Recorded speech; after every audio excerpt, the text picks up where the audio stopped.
Hi everyone, welcome to today's episode of Low Season Traveller Insider Guides. I'm your host, Kate Burgess. We are joined again today by Annette, and we discuss the rich Aboriginal and Torres Strait Islander culture in far North Queensland. There are so many Indigenous events happening during the low season, it would honestly be crazy to go any other time of year. Hope you enjoy.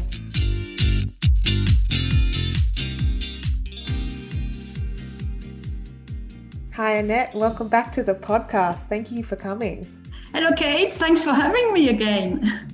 I am really excited for this podcast to be talking about Indigenous culture in far North Queensland. It has often been a question or sometimes a complaint from tourists that Australia don't do enough to showcase our Indigenous culture. And as Australians, we shy away from our colonial history and the impact that it has on Aboriginal culture. So with saying that, I'm stoked that not only is there a huge amount of Indigenous culture, but Indigenous tours and art is available for visitors to experience in far North Queensland. And I want to start off with talking about the Cairns Indigenous Arts Festival, also known as CIAF. And this year it celebrated their 11th year, and it's a celebration of everything Indigenous culture. And Cairns becomes a hub of creativity and entertainment with visual art, dance, music, talks, comedy. I mean, the list goes on. It sounds like a really awesome event. What's it like? Oh, look, it's absolutely fantastic. It really celebrates Aboriginal and Torres Strait Islander art and culture through storytelling, through song, language. And really, I've seen it grow from a very small art fair to the huge event it has become.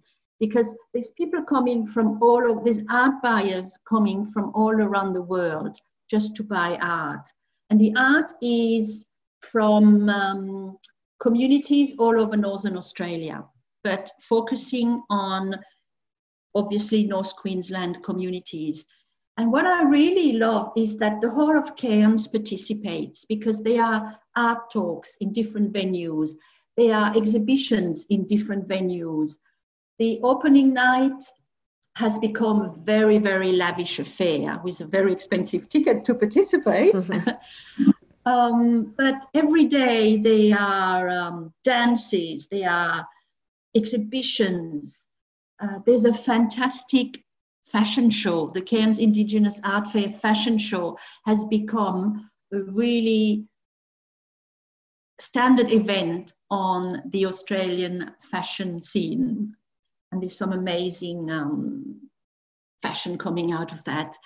But also there are talks and symposiums, and you can just go along and listen.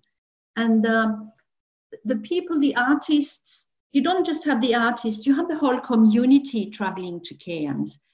And they will share their issues. It's a great way of learning about the social and environmental issues that are affecting these communities.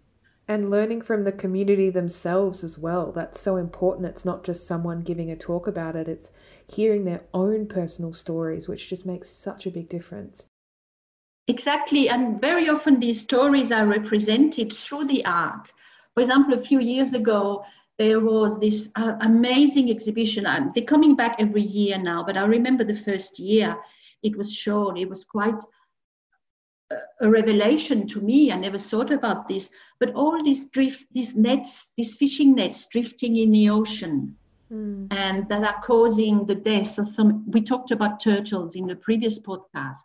So many turtles and dugongs and dolphins get caught in those nets. And then those nets very often end up on the beaches in Northern Australia. So a lot of these communities have now started to collect these nets and started doing art with those nets. Wow. And there's some amazing stuff coming out of these communities. So really, if you are in Cairns, if you plan to be in Cairns in July, generally the art fair is sort of early to mid-July. They haven't announced the dates for next year yet. Unfortunately, this year it was a virtual event. I mean, unfortunately for us, but very fortunate for the organizers, because that meant they could actually show their art to the whole world. The world Yeah. didn't have to travel to Cairns to see the art. The art went to the people all around the world. And I hope this gave people the urge to travel to Cairns in the next few years. I think that's a great thing about virtual events at the moment. I was talking to someone recently about a few countries in Africa that were highlighting their dance events and doing them virtually. And just the reach that it can get is so exciting. And I think stokes people of their want of travel. And then, after seeing these incredible events, they're like, yep, Cairns, that's where I want to go. That's where I saw the beautiful art. That's my next spot. So I think it's been really exciting to have virtual events and great that they've been able to go ahead at all. Exactly, yes. Yes, definitely. And then if we are talking about July, we are also in July, generally, you also have the Laura Dance Festival. Annette, you beat me to it. Perfect. That was my next question of incredible Indigenous events. Yes, I would love for you to tell us about it. So Laura is north of Cairns, at the beginning of Cape York, past Cooktown. So Cooktown is about 300 kilometers north of Cairns. Mm-hmm. And Laura is a little bit further than Cooktown. So you need a four-wheel drive to get there, or you can go there with a tour. And every year in July is the Laura Dance Festival. And it's the same thing. It has become a huge, huge event. Laura is a central meeting place for people from the Cape York. So as well as being home to Australia's most significant collection of rock art, because there's some amazing rock art sites out of Laura, the town now also hosts that festival every year. Now, I checked the dates for 2021. The dates will be the 2nd, 3rd, and 4th of July. So you really could do Laura early July and then wait a few days or about a week or 10 days and do the Cairns Indigenous Art Fair. So what happens at the festival? You have people from the different communities from Cape York who come together to celebrate with music, dance, singing, and of course, amazing cultural performances. So it's a great family event because families come to participate. And you've probably seen those pictures of kids dancing alongside with their elders. That's how they learn. And it's a great way to bring your own family if you have young children. Bring them along, and they will participate as well.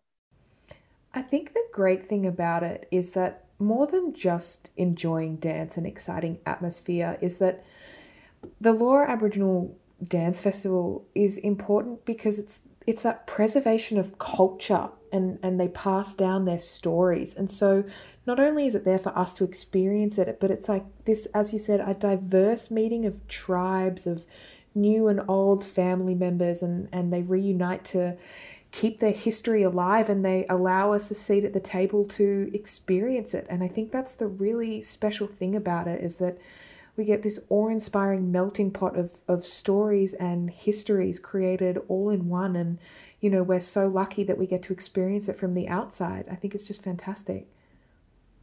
That's right. And I think we are very privileged to be invited to share that alongside with them.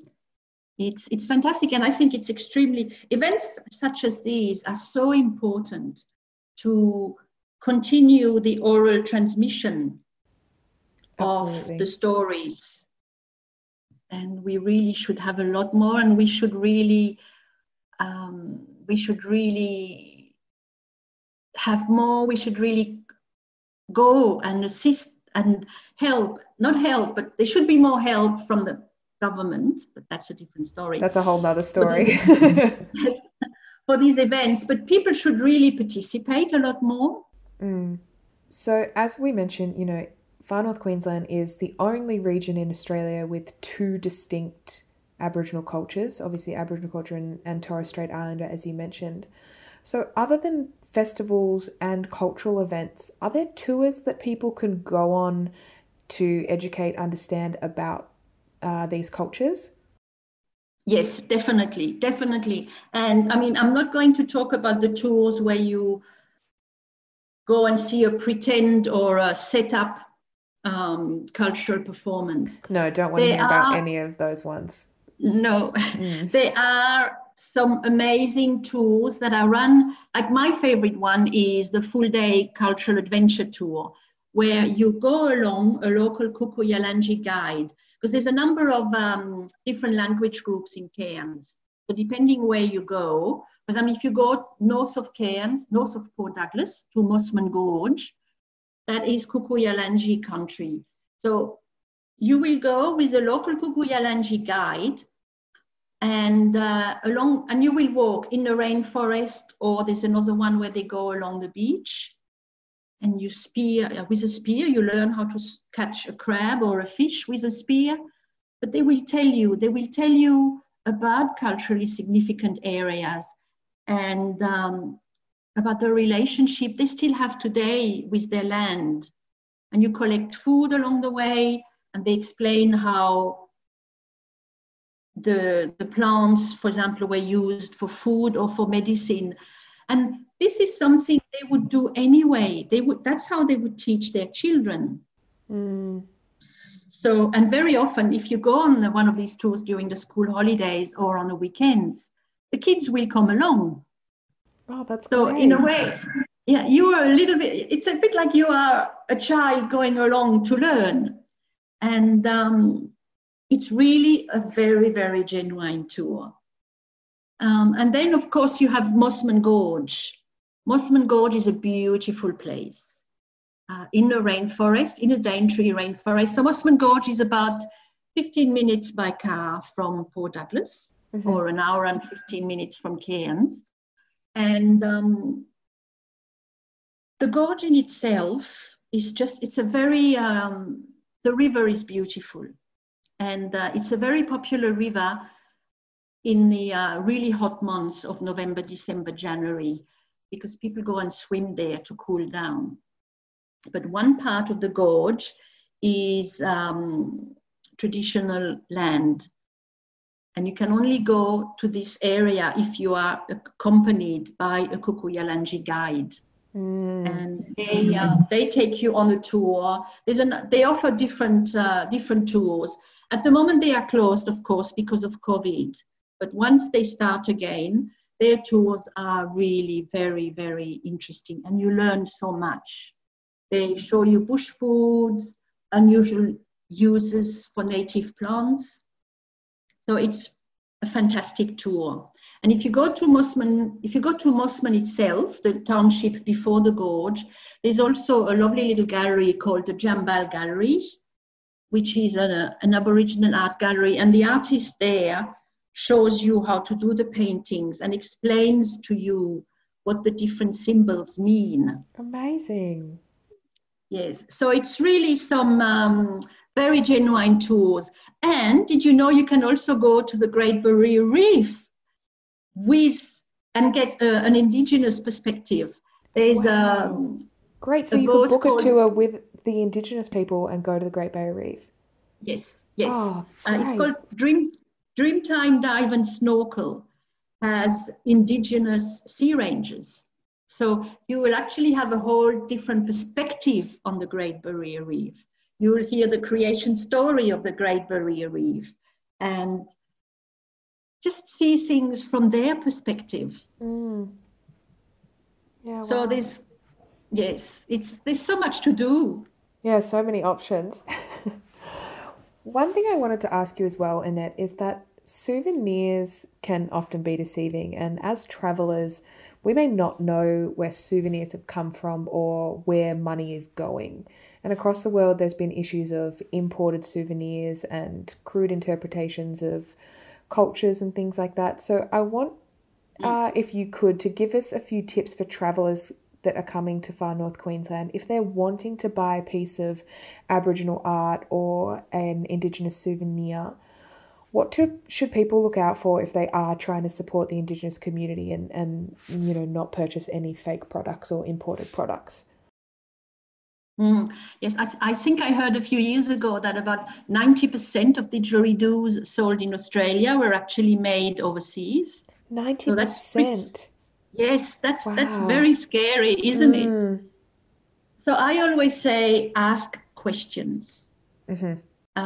First of all, obviously, if you are buying a $10 painting or an object, a very cheap object from a market stall somewhere, don't expect this to be genuine. Yeah. I mean, this is common sense, really.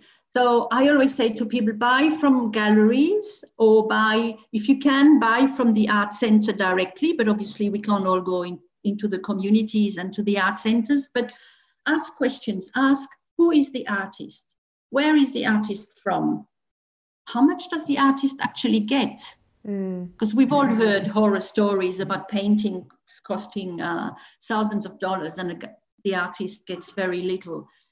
And you really should get a certificate of authentication or a certificate of provenance. Provenance is really telling you where this painting comes from.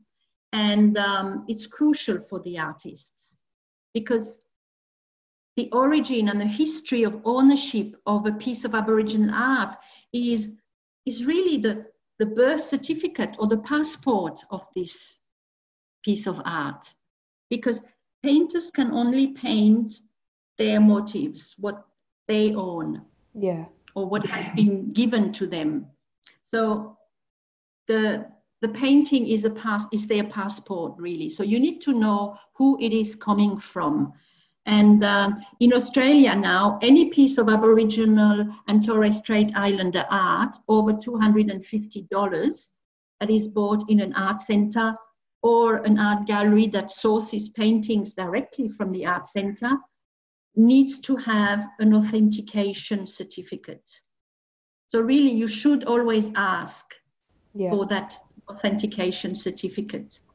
That's very good advice. Yes, most people do it. I mean, you can fake an authentication certificate, but as I said, ask the questions. Always ask the questions. And because really it's important because very often the sale of art in those communities is the only source of income for people. So it's very important that the money goes to them rather than through different intermediaries. Absolutely.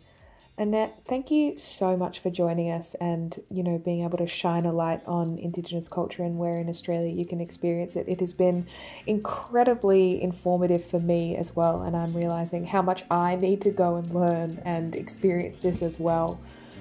Thank you so much for joining us. Thank you. It's been a pleasure.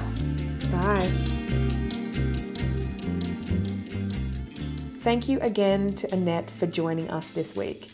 This region of Australia has a huge amount to offer in cultural heritage, beaches, rainforests, and clearly wonderful people. Thank you for joining us today. As always, if you have any feedback or destinations you would like to hear about, message us on our social channels at Low Season Traveller. Don't forget to share this podcast with your friends and family. Keep your travel dreams alive, and more now than ever, travel is better without the crowds.